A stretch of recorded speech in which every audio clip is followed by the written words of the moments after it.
Hello Retro Yu-Gi-Oh! YouTube. Some of you might know me as C. Brogan in the Retro Yu-Gi-Oh! Discords and on Dueling Buck. I just wanted to make this video to show some love and support for the Retro Reborn circuit being put on by Nick Collins in 2 weeks in Toledo, Ohio. I had a bunch of people reach out to me about this playmat that I won playing in the Snow Day event that was put on by the Retro Reborn circuit Discord. It was a free tournament. Nick Collins sent playmats to the top 8.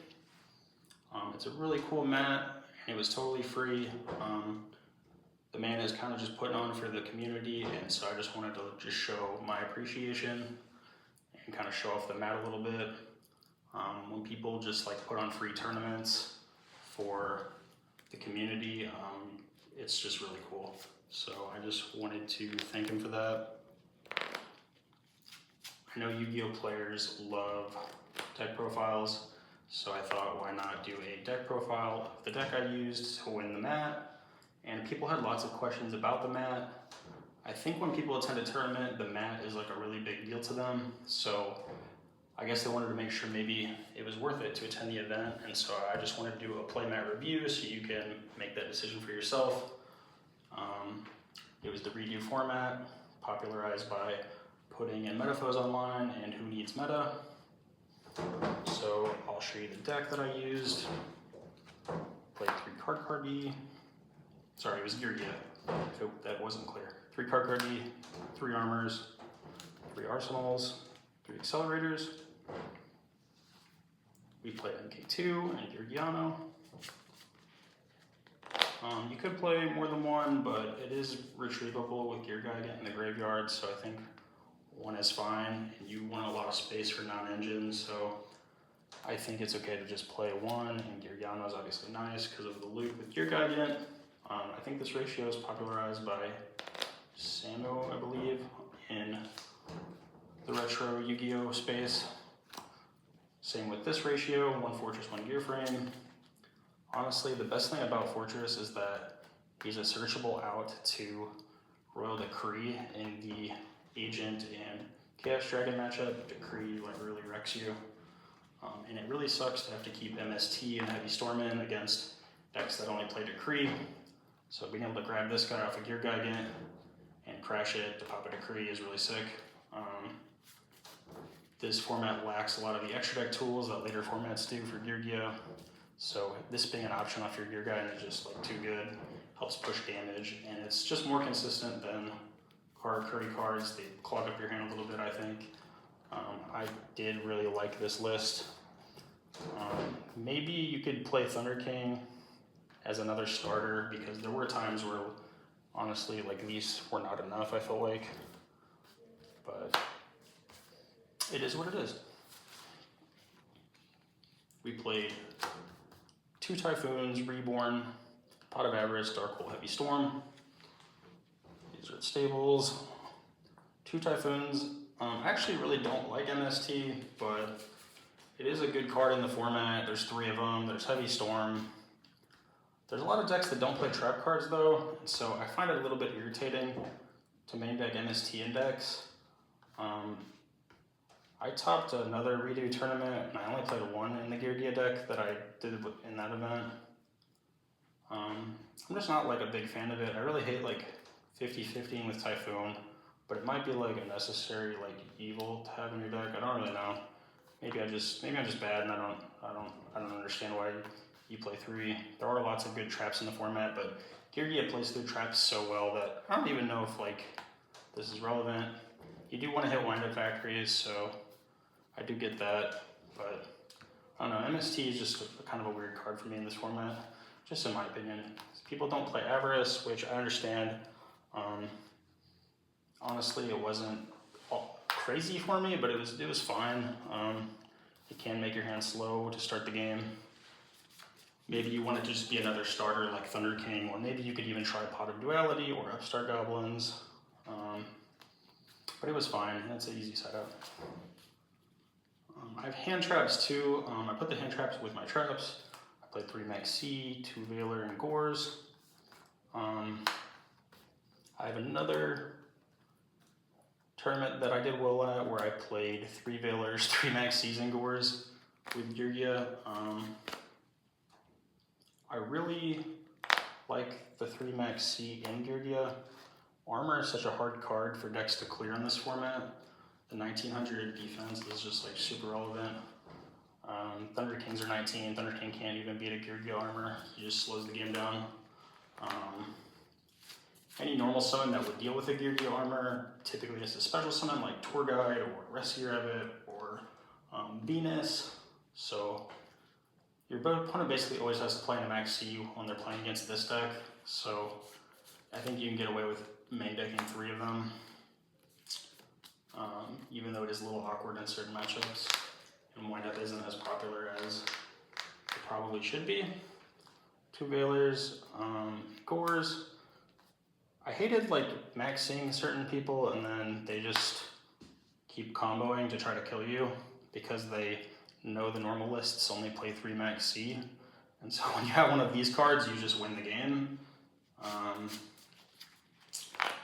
So yeah, if people tend to just play the 3 Max C's, like why wouldn't you just try to kill them when they max you? I played Gores. People don't usually play Gores in this deck, but you know, nobody expects it, and Heavy Storm is a blowout against your deck, typically. And these cards just insulate you from Heavy Storm. So I like them. They were very good for me. The Veilers are kind of iffy. Maybe I would play one in the future. I don't know. But they were pretty good. Traps, Starlight Road. I hate this card. I don't think I used it one time. I'd probably take it out. I don't know. It's just so awkward in certain hands, and like I don't know. Like there's 2 TTs, heavy dark hole. I don't know. I'm just not a fan of Starlight Road. It like never works for me. Basically, I don't know. 3 Compulse, 3 D Prisons, 2 Bottomless, 2 Warning, Judgment.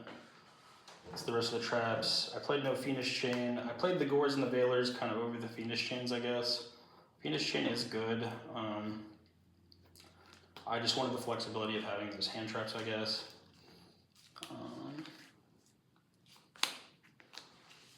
Side deck. We have 3 Gemini Imps.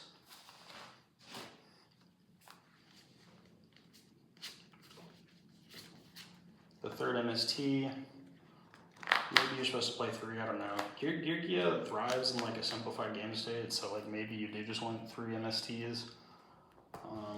But I really just hate like setting a Typhoon and then they end phase my Typhoon. I don't know, dude. I just fucking hate MST, I guess. Mind Control. I don't know if you've ever played Edison, but people say Mind Control is broken in the Volume Mirror.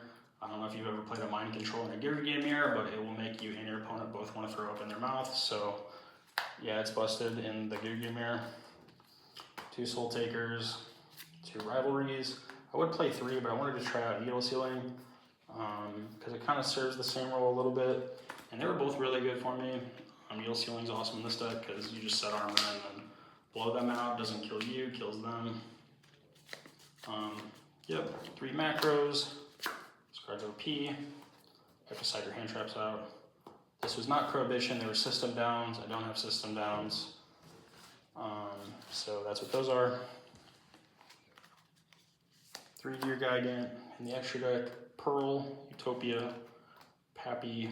This is a Roach, I don't have a Roach. Fairy King, this guy's sick. Maestroke, Shockmaster, Acid Golems, and Mains, Tempo, Soul. And then the Stardust for the road. Fuck Starlight Road. So this is the main thing I want to show up is the mat. People wanted to know like what it was made out of. I don't know what it's made out of, but it feels really high quality. I don't know if you can tell from the camera angle. It's kind of scuffed because I don't have a tripod, so I have like a makeshift tripod. The back of the mat is incredibly soft. Same thing with the front. I don't have an original Spellground, so I can't really compare it to that because some people were asking me. But they also were, some people complain about the stitching on the mat. I don't really like stitching on the mats either, but I will say this. Here's a card in a KMC. Here's a card in a Dragon Shield.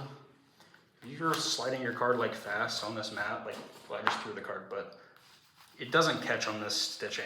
The stitching is like really light on the edge on this mat compared to other mats. So the stitching actually looks pretty nice too on it. I don't know. I think on this mat it actually works really well. So if you're like a person who doesn't really like stitching on their mat, I think you would still like this mat, to be honest.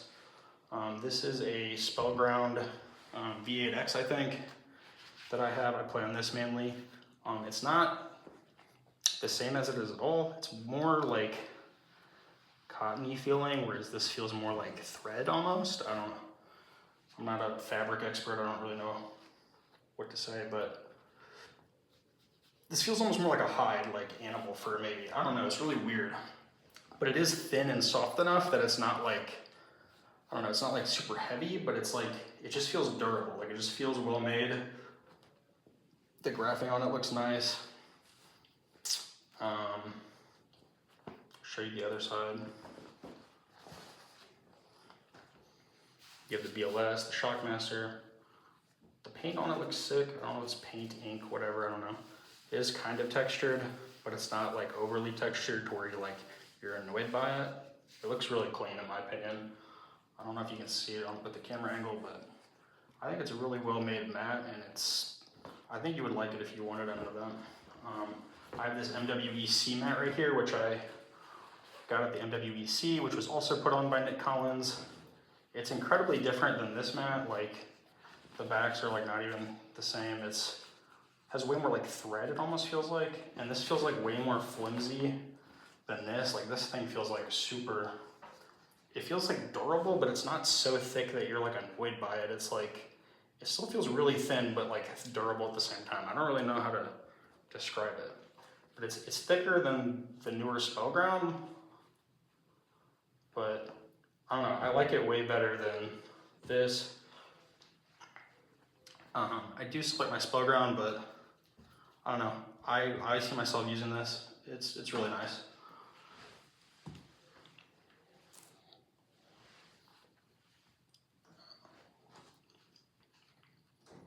I just wanted to do some quick shout outs to Who Needs Meta, who is sponsoring a lot of the prizing for this tournament.